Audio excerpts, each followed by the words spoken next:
新年伊始，哈萨克斯坦突发严重暴乱，牵动世界关注。如今哈国内秩序基本恢复，但骚乱背后的各种猜测甚嚣尘上。美国方面甚至将此与俄罗斯所谓入侵乌克兰相关联。国务卿布林肯日前指俄罗斯在哈的维和行动别有用心。俄罗斯对此回击称，华盛顿应从历史中汲取教训。什么叫不请自来？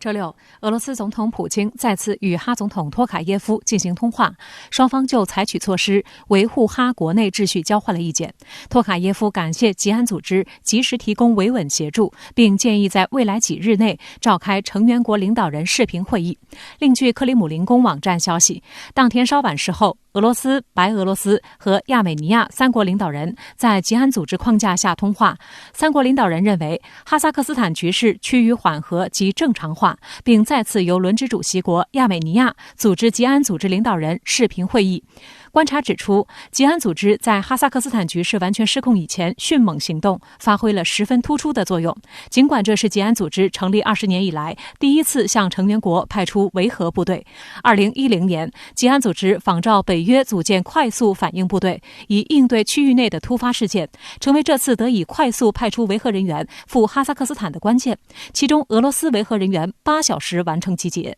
我认为美国在这个中亚地区的支点已经丧失了，它缺乏了直接干涉中亚地政治的一个抓手，所以呢，普京更加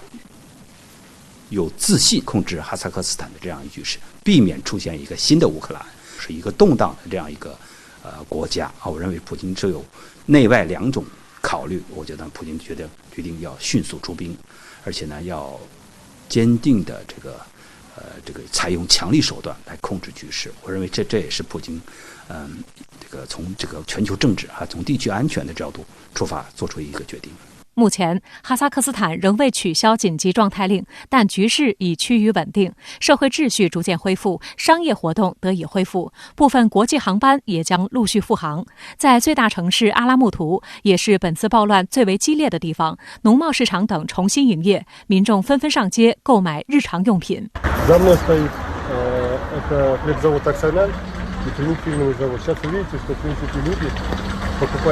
阿拉木图的一些街道仍设有检查点，有执勤军人对过往车辆进行仔细检查。有民众表示，有军队人员在街道执勤，让他们感到更安全。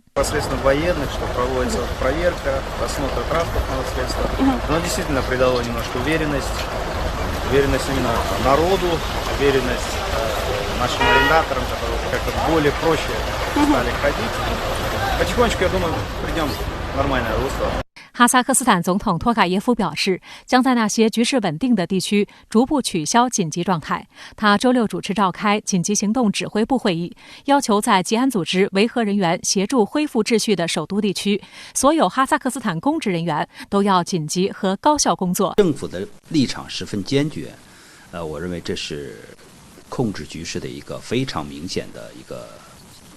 保障，而且吉安组织迅速的派兵，可以说呢，内外两种坚决快速的这种反应，对于这个稳定局势发挥了极为关键的这个作用。目前呢，我们看到了局势已经开始恢复，甚至呢进入了一个向良性的可控的方向去发展。哈萨克斯坦国民经济部周日宣布多项民生措施，包括在今年7月1号前，该国国内的各类公用事业费用不会涨价。公用事业费包括水费、污水处理费、采暖费、天然气费和电费。来自于西方的这个所谓的民主基金会，还有各种的这种形形色色的这样一种组织，在哈萨克斯坦大肆的发展，可能在一定程度上这个导致社会的这种政治意见多元化、复杂化，民族主义的、极端民族主义的、极端宗教的，包括反政府的，以及呢拥护政府的各式各样的这样一种这个非政府组织，在这次所谓的这个政治危机之中这个争相的这种表现，特别是在局势失控以后呢，都参与其中。值得注意的是，俄罗斯等吉安组织国家应哈政府请求，联合向哈萨克斯坦派遣维和部队，但却被美国污蔑为所谓入侵。周五，美国国务卿布林肯指责俄罗斯别有用心。他声称，近代历史的教训表明，一旦俄罗斯人进入你的家，可能很难让他们离开。对此，俄罗斯外交部发言人扎哈罗娃模仿布林肯的句式回敬：华盛顿应该从历史中吸取教训，知道什么叫不请自来。扎哈罗娃还举例称，北美的印第安人、朝鲜人、越南人、伊拉克人、叙利亚人和其他许多不幸的在自己家中看到不速之客的人，他们对此有很多话要说。周一起，俄罗斯将按照原计划分别与美国、北约举行会晤，讨论乌克兰局势。美联社周日认为，俄罗斯向哈萨克斯坦派出维和人员，将令俄美北约的磋商增加不确定性。美联社认为，这种不确定性在于，在权衡乌克兰问题时，普京是否会将哈萨克斯坦局势纳入考量。这次美国担心呢，未来在危机之后呢，哈萨克斯坦会不会倒向俄罗斯？他不希望哈萨克斯坦倒向俄罗斯啊，这是他的一种担忧。美国担心俄罗斯这个会不会复制，使得北约在安全问题上，特别是在这个东欧的部署问题上呢，不愿意向俄罗斯退步啊让步。所以我认为呢，目前的哈萨克斯坦的这种局势，将增加俄与北约之间的这个谈判的难度，也会使这个未来的这个乌克兰局势达成妥协的这种困难有所上升。那么这场大规模骚乱的平息有哪些细节值得关注呢？您又是如何来研判接下来局势的发展？事后回看，我认为有3个细节非常耐人寻味。第一，一度疯传北上俄罗斯养病的哈萨克斯坦前总统纳扎尔巴耶夫目前仍在国内，并与现任总统托卡耶夫保持联系，这非常可能意味着纳扎尔巴耶夫对托卡耶夫平定局面采取了支持态度。老总统甚至很可能已经与自己逐渐失控的亲信们进行了某种切割，这意味着哈萨克斯坦的核心政治权力正式实现了本质上的代际更替。看似温和的托卡耶夫用他的隐忍与坚毅迎来了属于自己的时代。第二，以俄罗斯为首的吉安组织在此次区域局势动荡中表现出的坚定和果断出人意料。据俄罗斯国防部透露，此次进驻哈萨克斯坦的吉安组织维和部队总指挥由俄空降兵司令谢尔久科夫上将担任。俄军3000人的维和部队将由来自俄空降兵第45特种旅、第98伊万诺沃空降师和第31乌里扬诺夫独立空降旅的精干力量组成。普京派出了俄军精锐的 VDV 部队，搭载数十架伊尔76运输机火速抵达哈萨克斯坦，这无疑是平定局势、浇灭各方野心之火的决定性力量。哈萨克斯坦刚刚迎来了独立30周年，换个角度看，这何尝不是苏联解体30周年呢？在北约东扩的阴影之下，乌克兰、白俄罗斯局势先后动荡，在俄罗斯最柔软的腹部哈萨克斯坦成功挫败了一次带有颜色革命成分的大规模骚乱，对莫斯科而言无疑是一个好消息。第三，纳扎尔巴耶夫在总统任内一度采取了比较宽松的准入政策，哈萨克斯坦境内5颜6色的 NGO 有超过2万多家，互联网时代的国家综合治理建设严重滞后。我留意到托卡耶夫总统将1月10号定为国家哀悼日，1月11号将提名新的总理，对哄抬这个能源价格的查处与市政的重建工作都在有效推动，这一切都在证明哈萨克斯坦即将恢复往日的平静。但平静的水面下是否还有暗流在涌动？结构性的矛盾仍然有待解决。事实上，我们也必须要看到，作为资源丰富的国家，哈萨克斯坦的经济结构严重依赖能源出口，在这个过程中，相关的利益似乎也并没有充分转化为民生福祉。国家体制机制改革、经济结构调整、国家治理能力的改善、民众朴素诉求的满足，这一切也都在追问风波平息之后的努尔苏丹当局。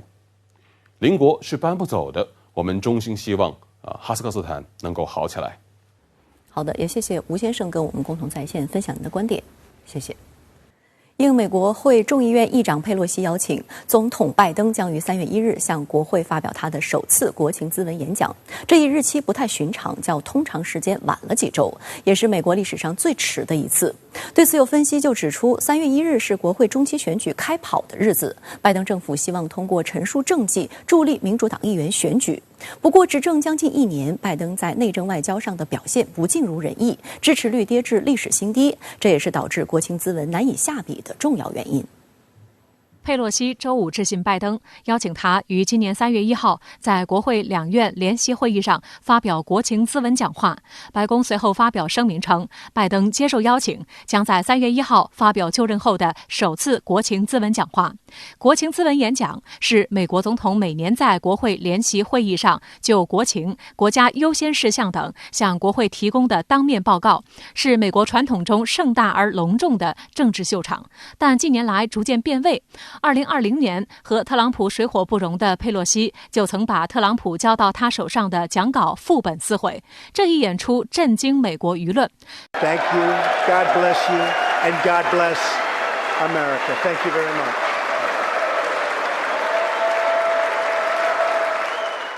撕毁讲稿事件令此前针对国情咨文的一些失礼行为相形见绌。2009年，时任总统奥巴马在国会联席会议上发表特别演说，阐述奥巴马健保法时，共和党众议员威尔森当场对奥巴马大喊：“你说谎！” The reforms I'm proposing would not apply to those who are here illegally. 这一举动遭到两党议员谴责，事后他也不得不向奥巴马道歉。按照惯例，美国总统上任第1年不会发表国情咨文，这意味着这次是拜登的国情咨文首秀。但首秀就创下美国历史上最迟的记录，因为国情咨文讲话通常在1月或2月举行。美联社分析认为，推迟到3月才发表国情咨文讲话，是为了给国会两院留出时间就相关法案进行协调磋商。如果两党协调不顺利，将不可避免出现有人羞辱总统的事件。拜登的前任特朗普遭议长当众撕毁讲稿，就是前车之鉴。目前，拜登的心病是1.75万亿美元的重建美好未来法案搁浅在参议院，这是他去年4月发布雄心勃勃的百日演讲时提到的2项标志性工程之一。但是现在甚至连党内都有人反对。值得注意的是，这一计划最初预算高达3.5万亿美元，经过两党多番明争暗斗，最终腰斩至1.75万亿美元，才勉强在众议院过关。但是在两党议员席位打平手的参议院，由于本党参议员曼钦因力挺煤炭产业而强烈反对拜登的新能源计划，导致法案陷入难产。路透社认为，如果这一法案跳票，拜登就没有值得写入国情咨文的政绩，因此同为民主党人的众议院议长佩洛西出手相救，将国情咨文延后到3月1号。但这个日子已经无法再拖延，因为当天是中期选举开跑的第1天，如果到了那个时候还没有通过，民主党将惨败。上台1年的拜登就再多一个头衔，成为美国史上最快的跛脚总统。2022年，美国中期选举将改选众议院435个席位和参议院100个席位中的34个席位，39个州长和地方选举也同步展开。纽约时报周六称，2022年中期选举在德州开跑，而德州一直被共和党人控制。拜登将利用国情咨文来给民主党拉票。I think Republicans are increasingly optimistic about what this campaign situation looks like. Look, there's a lot of reasons. The highest pandemic record that happened this week. You see an uptick in inflation. And more importantly, you see a redistricting map that positively favors Republican seats and also a lot of new opportunities for Republicans. So the Democrats are certainly on their heels. 不过，拜登的拉票有多大效果还存疑，因为他马上满1周年的执政，正离他用纠正、恢复、团结、重返等关键词撰写的剧本渐行渐远。内政方面，高通胀和疫情失控让拜登的执政表现差强人意。最新民调显示，美国民众对拜登不满的原因当中，经济排在第1位。实际上，仅从数字上来看，2021年美国经济表现并不差，全年 GDP 增速估算可达 5.6%， 是1984年以来最好数字。但这是特朗普和拜登多轮注水的强刺激效果，也带来了严重的通货膨胀副作用。以美国人的体验来说，就是钱变得不值钱了，物价大幅上涨。与此同时，广撒网式发放纾困金也造成许多基层劳动者拒绝就业，因为上班拿的钱更少，形成恶性循环。例如，圣诞假期以来，来，美国超过7000个航班取消，原因就是遍布航空业各个环节的人手短缺。此外，拜登的疫情防控政策也严重依赖疫苗注射。然而，德尔塔毒株让白宫忽略其他防控措施，付出惨重代价。但是，拜登一收紧防控措施，就会引发党争加剧、社会撕裂的副作用。防疫政治化令拜登的政策推行陷入两难。在拜登签署行政令，要求拥有100人及以上雇员的企业必须要求员工强制接种疫苗后，已经有超过10个州对拜登政府发起诉讼，指控联邦政府越权。在疫苗接种率远未达标的情况下，奥密克戎变异株来袭，一时欢乐的圣诞新年假期之后，美国本周创下单日新增确诊102万例的记录。期望很高，但实际结果乏善可陈的防疫。我们知道在特朗普时期拜登重点攻击的就是说你这共和党政府这个抗疫完全是不利。那么这样呢，也就是把老百姓的这个胃口就吊高了。但是我们看了1年来，美国的这个疫情是这个节节败退，在疫情管控不力的情况之下，美国的民生可以说是一败再败，滑铁卢，最后造成结果就是中低收入阶层日常的生活受到了极大的冲击，而这些呢都是过去拜登上台的时候能够给他投选票的。那么现在这些人开始走向他的反面，内政不灵，拜登政府又在国际舞台上猛打人权牌、价值观牌。他高喊美国回来了，组织党通华裔的所谓民主峰会，还几乎全盘继承特朗普的印太战略，强化与中国的竞争，甚至无视国际上延续多年的核不扩散条约的精神，组建盟中之盟 AUKUS， 把核潜艇技术输出给澳大利亚，又拉拢日本合作研发高超音速武器。在多个地区，拜登还强迫他国选边站队，但遭到了东盟等的强烈反对，响应者除了立陶宛之外寥寥无几。曾获普利策新闻奖的《纽约时报》专栏作家布雷特·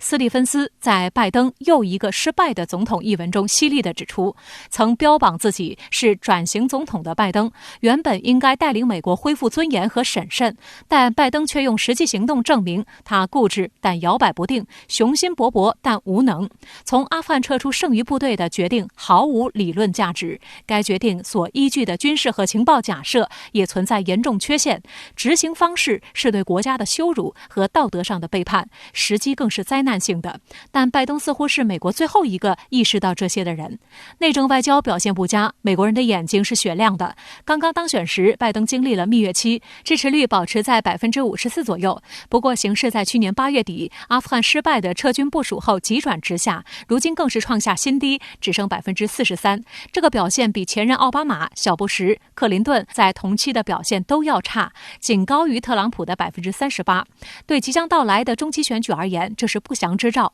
越来越多的美国媒体认为，拜登极有可能成为史上最快跛脚的美国总统。近期拜登拿不出1-2张亮牌，特别显眼，内政上不大能指望疫情一下子能遏制住。没有，只要没有大规模的爆发，这对他来说也可以算一张牌了。但是这个很难，让老百姓，尤其中低收入层的老百姓，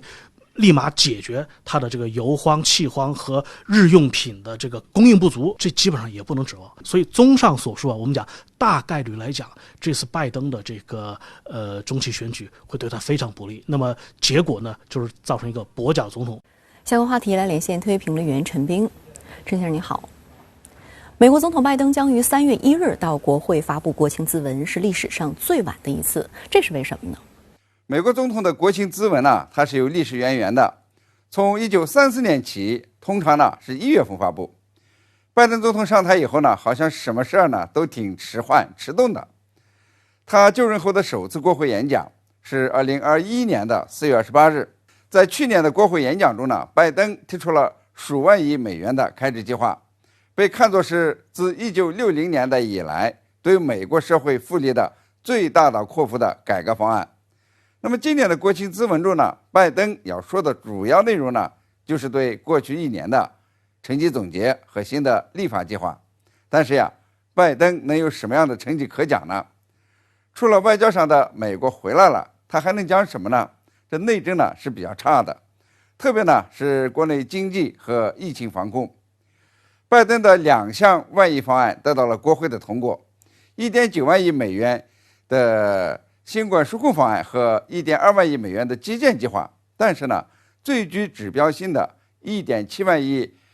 美元的社会福利法案仍然在国会耽搁着，反对者呢还是这个民主党的议员。就是说呢，总统的国情咨文该讲些什么，这个拜登心中呢没底，加上呢他的支持率比较低，仅仅好于特朗普呢一点点，比以往的历届总统呢都低，所以呢这个白宫用没准备好来搪塞，而国会呢就推迟了国情咨文的发布时间，因此呢也便创造了一项历史记录，这是美国历史上呢首次推迟到3月才发表国情咨文。那么之所以推迟呢，还是这个争取到了一些时间来呢，在国会继续推进1.75万亿美元社会福利法案。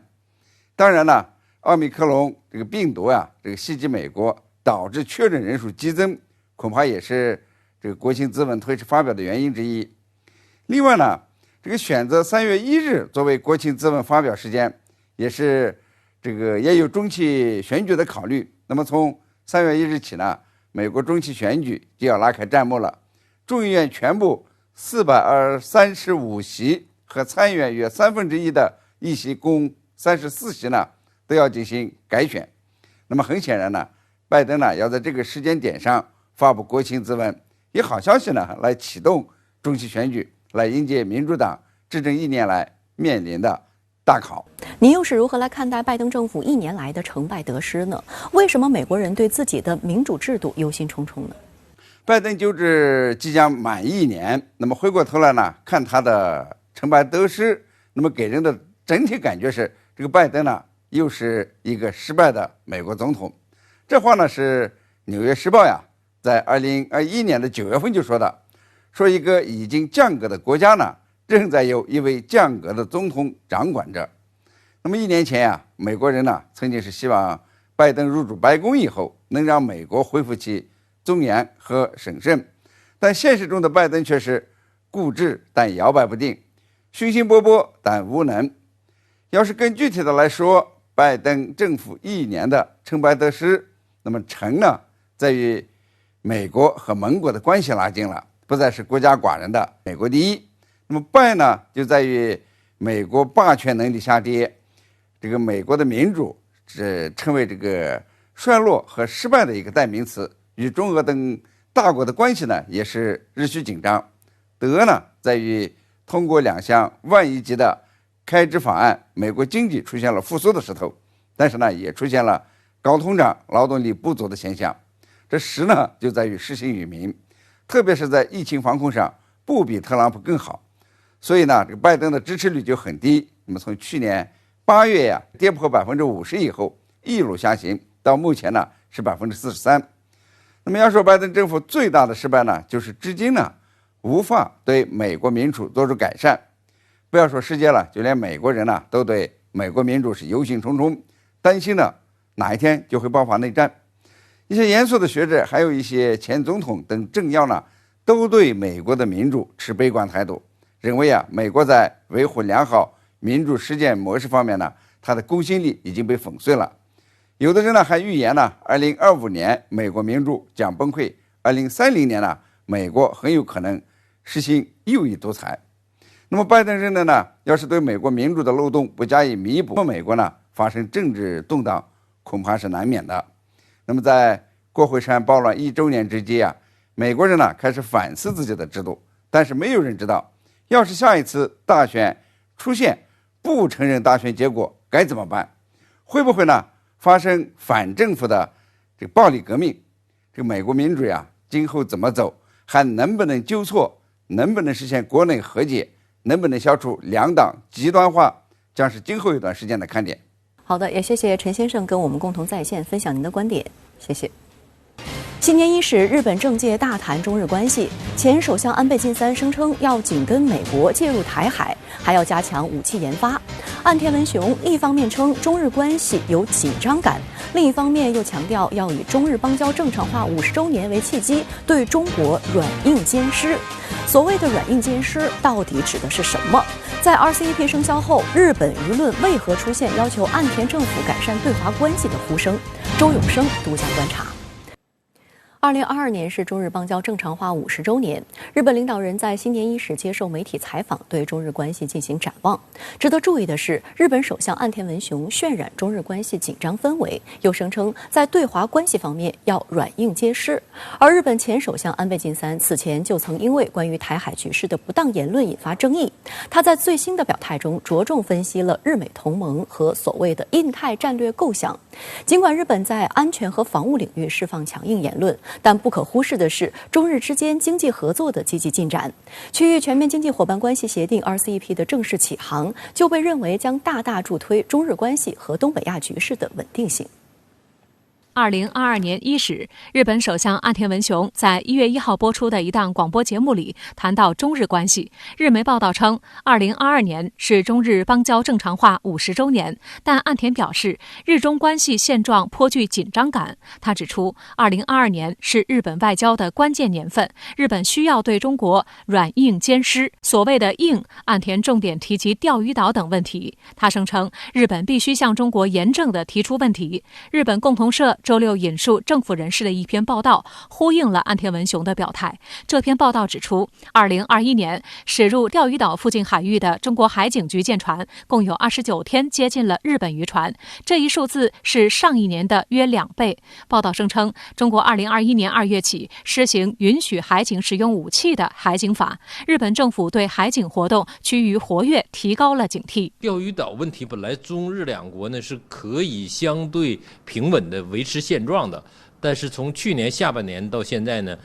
日本一直采取比较夸大、比较夸张，甚至呢再有某种挑衅性的政策。而在软的方面，岸田指的是中日经济联系紧密，日本不得不顾及两国关系的稳定，需要努力避免双边关系的恶化。岸田文雄在1月3号播出的一档电台节目中，再次就与中国的关系强调称，中国在经济和安全保障层面正成为全世界的重要存在，必须继续摸索稳定的关系和对话。我们也要看到，岸田呢肯定还不愿意把中日关系搞僵，所以呢，他还愿意呢在这个经贸领域，以及呢在地区合作领域，和中国呢能够恰到好处的处理好相互之间的关系。所以呢，他的对中国政策具有两面性。日本前首相安倍晋三同样于1月1号在读卖新闻发表文章，对中日关系和地区局势作出表态。安倍声称，日本应与美西方等各国强化所谓合作，共同应对中国。安倍在文章老调重弹，宣称2022年台海局势是最大的焦点。日本不仅要强化日美同盟，还必须要提高所谓自身防卫能力，将预算重点放在强化打击能力上，必须拥有所谓攻击敌军基地的能力。安倍近年来一直鼓噪加强对外防务合作，为日本国内安保政策松绑。安倍在新年伊始声称，澳英美联盟框架在2021年组建成功。从印太战略构想的角度出发，日本在防卫装备的开发等领域还大有可为。希望未来岸田政权还能通过日美澳印4方安全对话框架与各国加强合作。估计呢，现在日本和澳大利亚、美国、英国3方正在呢私下进行活动。我想呢，日本有这样的主观愿望和主观的政策需求，但是呢，其他3方国家能不能同意他加入还不好说，因为毕竟呢，美澳英3国他们都是同属于盎格鲁撒克逊文化。他们相互之间的那个信任呢，是其他国家所不可比拟的。尽管日本在防务安全方面小动作不断，但目前中日保持例行沟通，无疑是一个积极信号。2021年12月27日，国务委员兼国防部长魏凤和在北京同日本防卫大臣岸信夫进行了大约2个小时的视频通话，超过原定的1.5个小时。根据中国国防部发布的消息，在东海和钓鱼岛问题上，魏凤和表示，中国将坚定维护领土主权和海洋权益。与此同时，魏凤和表示，中日防务部门应加强高层交往和务实合作，进一步拓展海空联络机制内容，共同管控风险，防止矛盾升级，不断提升防务合作水平。而日方新闻稿显示，双方通话主题聚焦东海和钓鱼岛问题、台湾问题、南海问题，以及开设日中防务部门海空联络机制直通电话。实际上，正如岸田文雄所强调的，中日关系在经济领域的紧密联系，为两国关系提供了更多的稳定性。在1月3号播出的电台节目上，岸田文雄在对华关系方面提出了现实主义的说法。有分析认为，岸田文雄的此番言论包含有改善中日关系的潜台词。随着中日经济联系进一步加强，原本日本奉行的安全靠美国、经济靠中国的外交政策也在不断调整。在中日关系动向中，区域全面经济伙伴关系协定 RCEP 的正式生效被认为具有里程碑意义。中国与日本此前没有签署自由贸易协定，但在 RCEP 的框架下，中日实现了互相削减、免除关税、互推 GDP 增长，经济关系更加密不可分。有分析认为，由于关税下调，日本将成为 RCEP 成员国中的最大受益国。关于汽车零部件等日本出口的工业产品的关税，今后所有品种的 92% 将被撤销，而其受益主要来自于中国。那现在呢，因为中日两国相互之间都互相需要，都能够呢取长补短，所以呢，由于这样一个经济的相互需求，使我们之间呢自然而然有了一个强力捆绑的纽带，让中日关系呢处于相对稳定的状态。再来关注印度，当地时间周五，印度报告新增新冠确诊病例11.71万例，这一数字不仅在一周内翻了5倍，更创下了去年6月初以来的单日新增纪录。有印度医学专家就警告，随着奥密克戎毒株蔓延，新一轮疫情将于下月达到新峰值。而考虑到庞大的人口基数，印度单日新增病例数或将超过美国。疫情反弹带来严峻挑战，但部分印度国内媒体以及印度反对党却仍在乐此不疲炒作所谓中国威胁，挑起中印对立情绪。不仅谎称中国在班公湖上建大桥，甚至还错把剧照当新闻，称中国军队元旦在加拉万河谷对国旗宣誓的视频当中，解放军和记者是由中国演员吴京夫妇扮演的。印度卫生部周五公布的数据显示，当天全国新增数较前一天增加 28.8%。在印度第一大港口城市孟买，新冠检测的阳性率高达 25%。仅这座城市周四就报告了新增超过2万例确诊病例，几乎是去年最高纪录的2倍。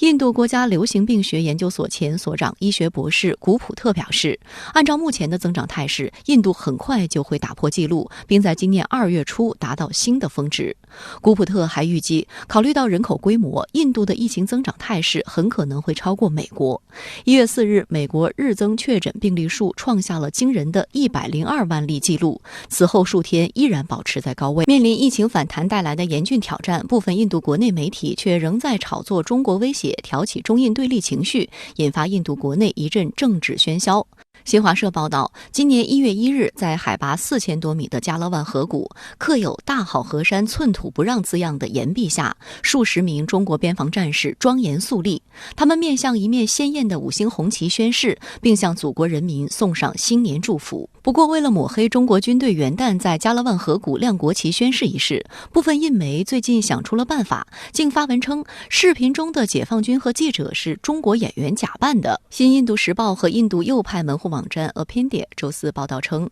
元旦当天，中国电影演员吴京和他的妻子谢楠分别假扮士兵和记者，参与录制加勒万河谷国旗宣誓仪式视频。印媒还声称，视频中扮演央视记者庄小莹的是吴京妻子谢楠。但网友发现，印媒不仅错把边防战士当作吴京，连谢楠的照片都放错了。有网友对此评论称，要抹黑也得专业些，否则真是让人笑掉大牙。印度媒体还炒作中国境内的基建项目。上周二，多家印媒发文称，发现中国正在班公湖上建造一座新的跨湖大桥。其中，印度斯坦时报的报道仅以某社交媒体用户发布的一张班公湖地区的模糊图片作为依据，称大桥建在班公湖较为狭窄的部分，现已接近完工，预计建成后将加强当地中国边防部队的道路连通，加快人员及重型装备移动速度等。但以上信息并未得到中印双方的任何官方证实。我觉得印度媒体的渲染和炒作，首先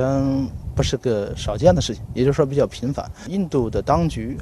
一定程度上要借助印度媒体渲染一种遭到外敌入侵的这种印象，然后呢，通过然后印度当局采取种种的强硬表态，这个对国内的有交代啊，显示我这是一个爱国的政府。为了巩固自己的支持率，就国外而言呢就更好理解，因为印度呢历史上就有这么一个传统，在国际上把自己打扮成一个所谓的受害者，这会导致呢就是主流的西方媒体会把印度媒体报道的事情认为是真实，这一定程度上会导致印度在国际媒体上占据一定的话语主动权。对于印度方面的炒作，外交部发言人汪文斌在周五的例行记者会上强调，中方在本国领土上开展基础设施建设，完全是主权范围内的事情，旨在维护国家领土主权和安全，同时致力于维护中印边境地区的和平稳定。外界注意到，中国陆地国界法今年1月1日起正式实施，这也进一步推动了印度国内反华舆论的活跃。尤其国大党等反对派和一些印媒各种暗示或指责中国挑衅入侵，